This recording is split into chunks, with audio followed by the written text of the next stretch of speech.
The Supreme Court granted a request from the Trump administration to continue a pause on foreign aid.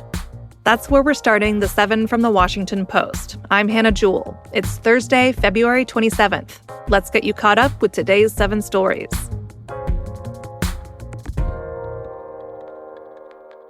Last night, the government faced a midnight deadline to resume nearly $2 billion in foreign aid payments. Those payments have been suspended for weeks.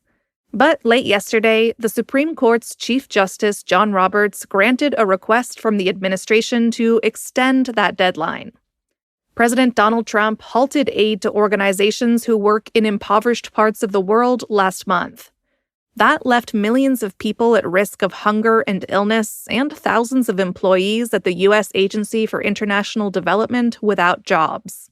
Some were stranded in dangerous places around the world. A lower court had ruled that the government had to fulfill its contractual obligations for work that had been completed. But now the extended deadline will allow time for a full Supreme Court review. This is the second time the new administration has asked the Supreme Court to intervene after a lower court judge blocked Trump's efforts to reshape the federal government. Elon Musk's Doge team is barreling toward a fresh round of firings. That's number 2. Musk is on a mission to slash the federal workforce. Thousands of jobs have been eliminated in the first month of Trump's administration at a number of agencies. And the effort is about to ramp up even further. Yesterday, the Post reported that Doge is preparing to strike entire categories of jobs from the federal workforce. The firings will target entire teams across most agencies. In a memo, officials said some positions will be exempt, including those that are necessary to meet law enforcement and national security responsibilities. And yesterday, Musk attended the first cabinet meeting of Trump's second term. At the meeting, he made this pretty alarming claim. And I should say, we will make mistakes. We won't be perfect. But when we make a mistake, we'll fix it very quickly. So, for example, with USAID, one of the things we accidentally canceled very briefly was Ebola prevention. I think we all want Ebola prevention. So we restored the Ebola prevention immediately, and there was no interruption.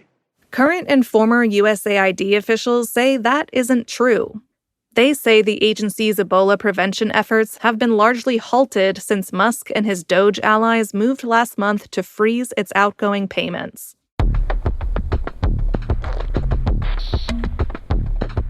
Number 3 is some breaking news this morning.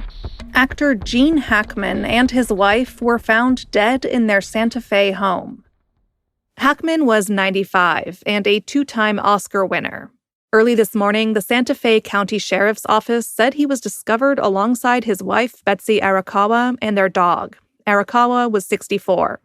A lot of the details are still unclear. The sheriff's office said that foul play was not a suspected factor in the deaths. The exact cause or causes of the deaths have not been confirmed. To get the latest on this developing story, check out our homepage for updates.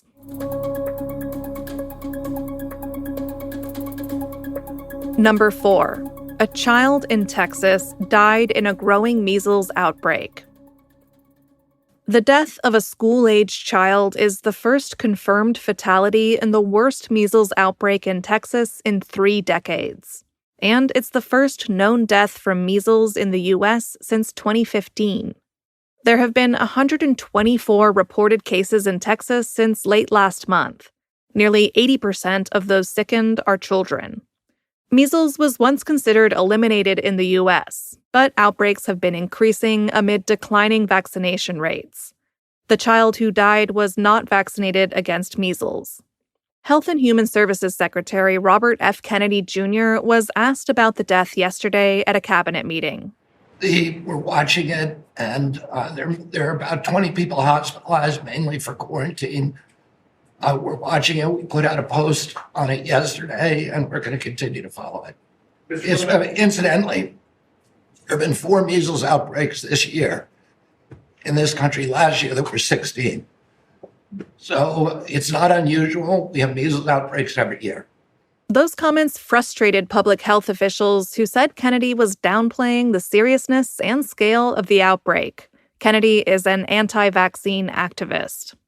Officials also clarified that patients are not being quarantined at hospitals, as Kennedy said, but were taken there for clinical care.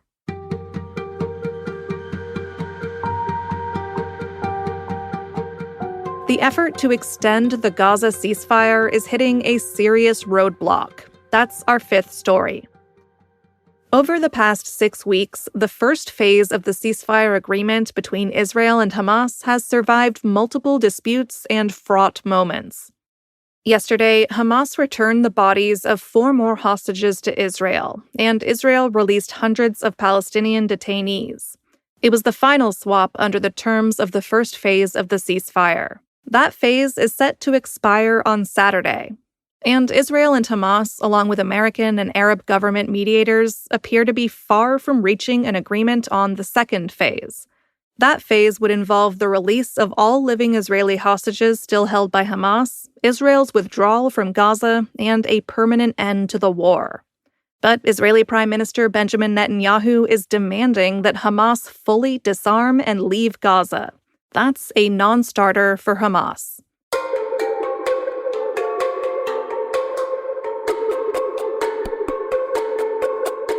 The U.S. announced a $1 billion plan to combat egg shortages. That's number 6. Bird flu is impacting millions of hens, and that's causing egg prices to soar.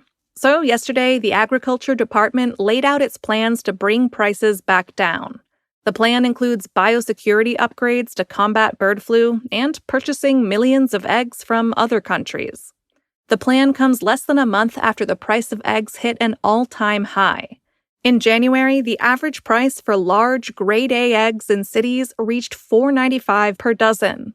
That's nearly double the price from January 2024.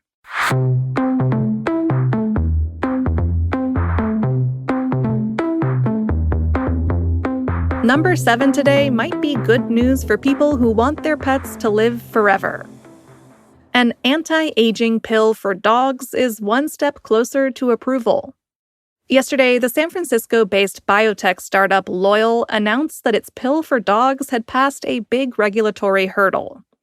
The FDA certified the pill's reasonable expectation of effectiveness at extending senior dogs' lifespans. That means it could gain full approval by the end of the year after a few more steps. The daily pill is intended for dogs that are 10 years or older and weigh 14 pounds or more. It aims to extend lifespans by improving a dog's metabolic fitness. And even if you don't have a dog, this news could someday affect you. The company's CEO says she hopes to eventually apply her findings about pets to help prolong human lives too.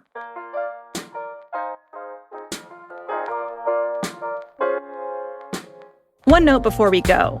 You may have seen that the owner of the Washington Post, Jeff Bezos, outlined a new vision for the Post's opinion side, and that is a focus on free markets and personal liberties.